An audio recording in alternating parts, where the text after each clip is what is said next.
आप सभी का बहुत बहुत स्वागत है हमारे चैनल में। आज मैं आपको बताऊंगा कि त्रिभुज किसे कहते हैं, त्रिभुज के प्रकार एवं सूत्र।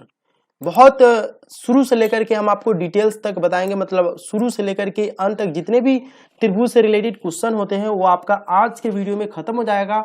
और इसके बाद मैं आपको थ्योरम दूंगा और थ्योरम के बाद चैप्टर चालू कर दूंगा। तो यहाँ पर देखिए कि त्रिभुज किसे कहते हैं। त्रिभुज किसे कहते हैं आप लोग शायद जानते ही होंगे, क्योंकि ये 5-6 से ही पढ़ाए जाने लगते हैं। त्रिभुज होता है एक बंद आकृति होती है जो तीन रेखाखंडों के मिलने से बनती है। त्रिभुज में तीन भुजा, तीन शीर्ष तथा तीन कोण होते हैं। देखिए त्रिभुज मैं आपको इससे पहले मैं वीडियो डाल दिया हूं, उसका आई बटन में लिंक दे दूंगा, आप यहां से भी जाकर देख सकते हैं। त्रिभुज होता है एक बंद आकृति होता है, जैसे यहाँ पर आप देख सकते हैं बंद आकृति होता है। ये बंद आकृति जो तीन रेखाखंडों के मिलने से बनती है। तीन रेखाखंड, ये देख रहे हैं रेखाखंड है, ये तीनों रेखाखंड के मिलने से बनती है। त्रिभुज में तीन भुजा होती है, जैसे देख रहे हैं एक भुजा, दो भुजा और तीन भुजा। तीन भुजा, तीन शीर्ष होते हैं, एक दो देख रहे हैं, तीन शीर्ष तथा तीन कोण होते हैं, जैसे एंगल सी हो गया, एंगल ए हो गया, एंगल बी हो गया। इस तरह से त्रिभुज किसे कहते हैं आप जानेंगे कि त्रिभुज एक बंद आकृति होती है जो तीन रेखाखंडों के मिलने से बनती है। त्रिभुज में तीन भुजा, तीन शीर्ष और तीन कोण होते हैं। ये अगर आपको याद हो गया है तो हम आगे के पॉइंट पर चलते हैं। यहाँ पर देखिए त्रिभुज की कुछ महत्वपूर्ण बातें होती है जो हमें बहुत काम की होती है। और ये क्वेश्चन जो आप देख रहे हैं, ये क्वेश्चन आपको 10th में पूछा हुआ है, तो ये भी क्वेश्चन 10th में पूछा हुआ ऑब्जेक्टिव में। तो ये जो महत्वपूर्ण बिंदु है, महत्वपूर्ण बातें हैं, वो बहुत काम की चीज है। आप वीडियो पर है तो वीडियो को बिना स्किप किए अंत तक देखेंगे तो आपको त्रिभुज के जितने भी क्वेश्चन होते हैं, अगर आप मैथ में 10th क्लास के बोर्ड के एग्जाम में आप चाहते हैं कि हमें जो है मैथ में 90+ है, तो त्रिभुज, सर्किल, वृत्त, ये सब का आपको जो है ना कंप्लीट होना चाहिए और इसका ऑब्जेक्टिव आपको कंप्लीट होना चाहिए, क्योंकि 50+ ऑब्जेक्टिव रहते हैं। तो पहला पॉइंट कह रहा है कि त्रिभुज के भीतरी कोणों को अंतःकोण कहते हैं। त्रिभुज के भीतरी कोणों को, जैसे मान लीजिए कि त्रिभुज के यहाँ पर है, त्रिभुज के ये भीतरी कोण हो गया, तो त्रिभुज के भीतरी कोण को हम अंतःकोण कहते हैं। ये क्वेश्चन जो है पूछा हुआ था कि निम्नलिखित त्रिभुज के भीतरी कोण को निम्नलिखित में से क्या कहते हैं। वहां पर बहुत सारे चार ऑप्शन रहते हैं, चार ऑप्शन में से आपको एक टिक करने होते हैं। तो त्रिभुज के भीतरी कोणों को अंतःकोण कहते हैं, ये आपका आंसर था। त्रिभुज के तीनों अंतःकोणों का योगफल, त्रिभुज के तीनों कोणों जो तीन अंतःकोण होता है, तीनों अंतःकोणों का योगफल जो होता है 180 होता है। कोई पूछेगा कि त्रिभुज के तीनों कोणों का योग कितना होता है, तो 180 होता है। ये आपको याद रखना है। वैसे एग्जाम में आपसे पूछेगा कि तीनों अंतःकोण, ये अंतः जोड़ देता है, तो कुछ बच्चे कंफ्यूज होते हैं कि अंतः किसे कहते हैं। तो आपको सबसे पहले तो ये याद होना चाहिए कि त्रिभुज के भीतरी कोणों को ही अंतःकोण कहते हैं। ये क्वेश्चन पूछा हुआ था, इसीलिए आपको प्रॉब्लम भी यहाँ पर करता है।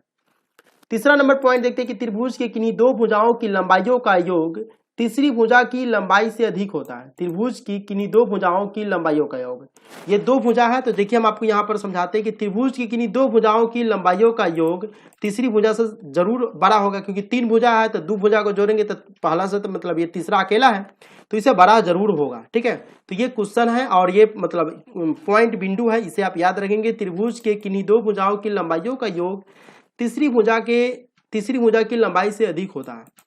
और चौथा पॉइंट है कि त्रिभुज की किन्हीं दो भुजाओं की लंबाइयों का अंतर, त्रिभुज की किन्हीं दो भुजाओं की लंबाइयों का अंतर मतलब दो भुजाओं को घटाएंगे तो तीसरी भुजा की लंबाई से कम हो जाएगा। ये तो फैक्ट नहीं है कि त्रिभुज की दो भुजा है, ये दोनों भुजा का अंतर अगर हम करते हैं तो तीसरी भुजा से तो ऑटोमेटिक कम हो ही जाएगा। तो चलिए हम यहाँ पर ये पॉइंट जो था त्रिभुज महत्वपूर्ण बिंदु, ये चार बातें जो है हम अभी जाने हैं कि पहला कह रहा है कि त्रिभुज के भीतरी कोणों को अंतःकोण कहते हैं और त्रिभुज के तीनों अंतःकोणों का योगफल 180 डिग्री होता है। ये दो इंपॉर्टेंट है ऑब्जेक्टिव के लिए। त्रिभुज की किन्हीं दो भुजाओं की लंबाइयों का योग तीसरी भुजा की लंबाई से अधिक होता है।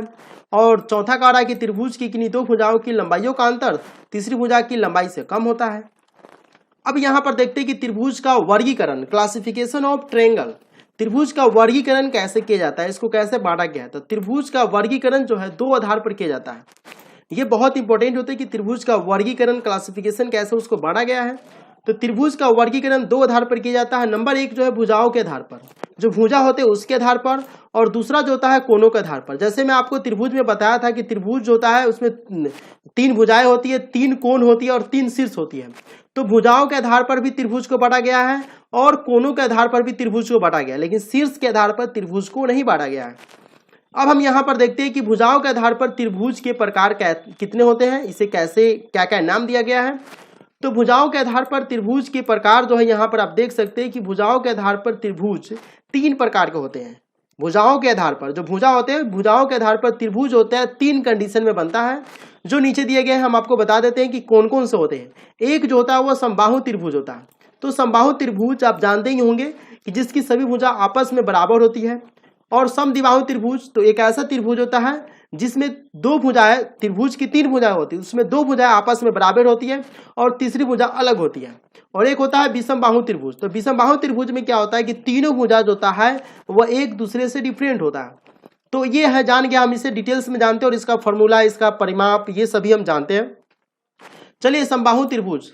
तो समबाहु का अर्थ ही होता है कि समान। सम मतलब समान। देखिए, सम का मतलब होता है समान और बाहु का मतलब होता है भुजा, जिसकी सभी भुजाएं आपस में बराबर हो। त्रिभुज, ऐसा त्रिभुज जिसकी तीनों भुजा आपस में बराबर होता है उसे हम समबाहु त्रिभुज कहते हैं। अर्थात वह त्रिभुज जिसकी सभी भुजाएं समान हो समबाहु त्रिभुज कहलाता है। ये अगर आपका डिफिनीशन देना है तो आप ऊपर से नीचे लेकर कोई भी डिफिनीशन आप दे सकते हैं। ये देखिए त्रिभुज, ये समबाहु त्रिभुज है। तो हम यहाँ पर आपके लिए कलम ले लेते हैं और कलम से आप अच्छी तरह से समझ जाते हैं। तो कलम ले लेते हैं और यहाँ से मैं यहाँ डॉट ले लिया हूँ। तो ये त्रिभुज हो गया। तो ये देख रहे हैं कि ये जितना लंबाई इसका है, मान लेते हैं कि ये अगर 5 सेंटीमीटर है तो ये भी आपका 5 सेंटीमीटर ही होगा और ये भी आपका 5 सेंटीमीटर होगा। तो समबाहु त्रिभुज में तीनों भुजा आपस में बराबर होती है। अगर ये 4 है, ये अगर हम 4 ले लेते हैं तो ये भी आपको 4 ही लेना पड़ेगा और ये भी आपको 4 ही लेना पड़ेगा। अगर ऐसा है, आपके फिगर में कहीं पर दिया हुआ है, बोर्ड के एग्जाम या कहीं टेस्ट एग्जाम में, कहीं बुक में भी दिया हुआ है, तो अगर आपको पहचानने के लिए कहा जाए कि ये कौन सा त्रिभुज है, तो आप आसानी से पहचान लेंगे कि यहाँ ये तीनों भुजा का मान जब समान रहेगा तो समबाहु त्रिभुज हो जाता है। ठीक है, अब हम यहाँ पर देख लेते हैं कि यहाँ पर जो है जब समबाहु त्रिभुज होता है तो इसमें ए बी बराबर बी सी और बराबर में ए सी होता है। ये इसका एक कंडीशन होता है। तो ए बी बराबर बी सी बराबर सी ए होता है। ये समबाहु त्रिभुज की एक कंडीशन होता है।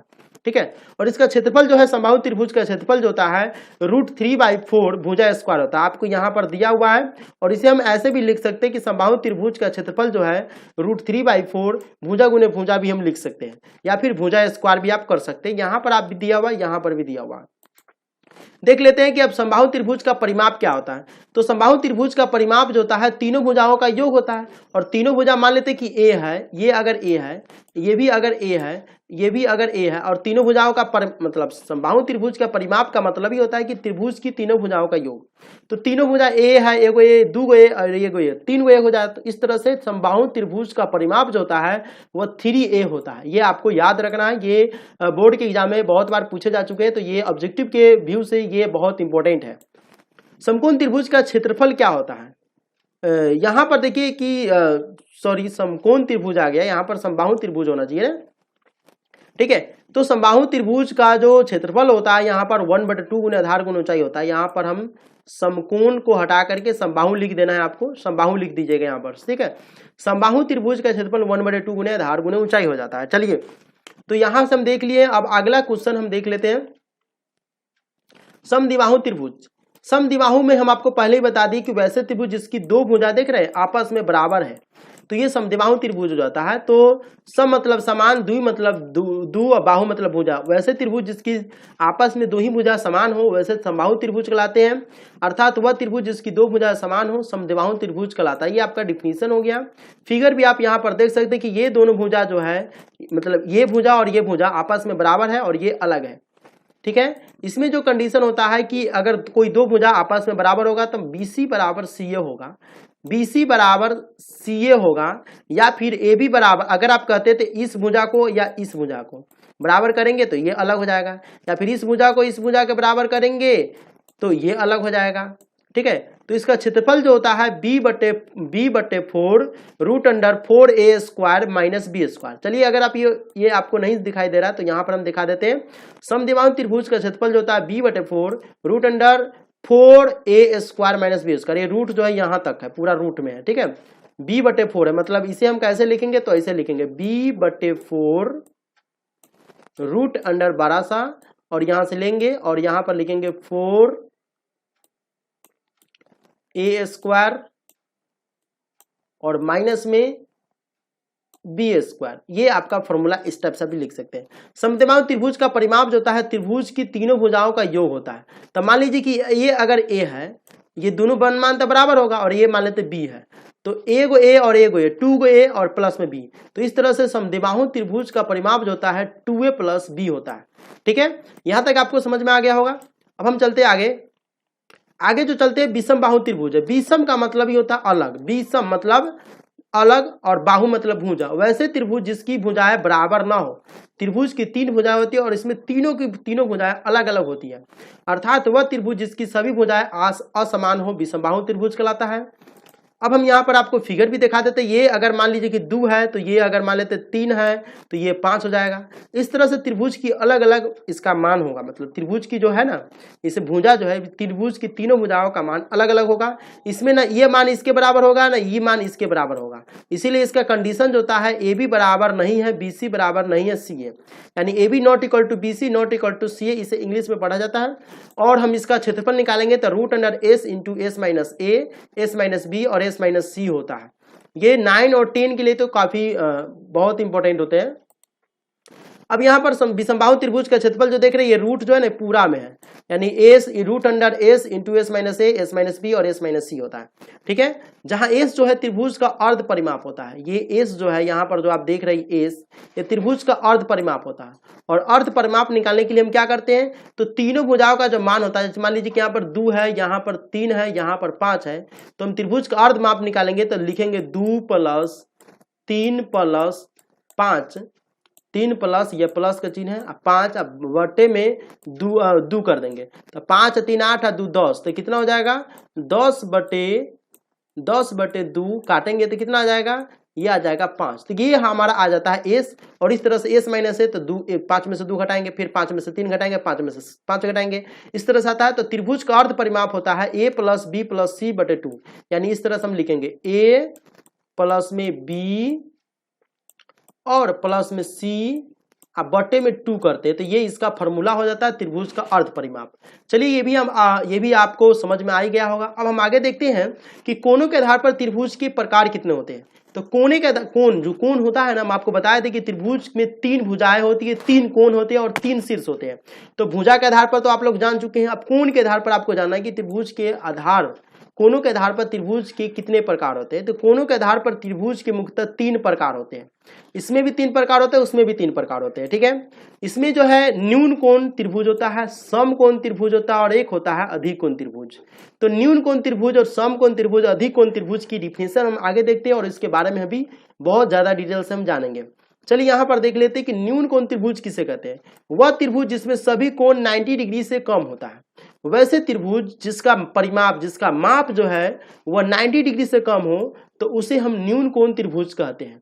कि क्या कहते हैं, वैसे त्रिभुज जिसमें सभी कोण, वह त्रिभुज जिसमें सभी कोणों का योग करेंगे, यानी सभी कोण को मिलाएंगे और उसको जोड़ेंगे तो 90 डिग्री से कम होना चाहिए। सभी त्रिभुज देखिए, वह त्रिभुज जिसमें सभी कोण 90 डिग्री से कम हो तो न्यून कोण त्रिभुज कहलाता है। यह आपका डिफिनेशन है, बस आप ऐसे याद रखें। चलिए, समकोण त्रिभुज क्या होता है, वह त्रिभुज जिसमें एक कोण जो होता है 90 डिग्री का हो।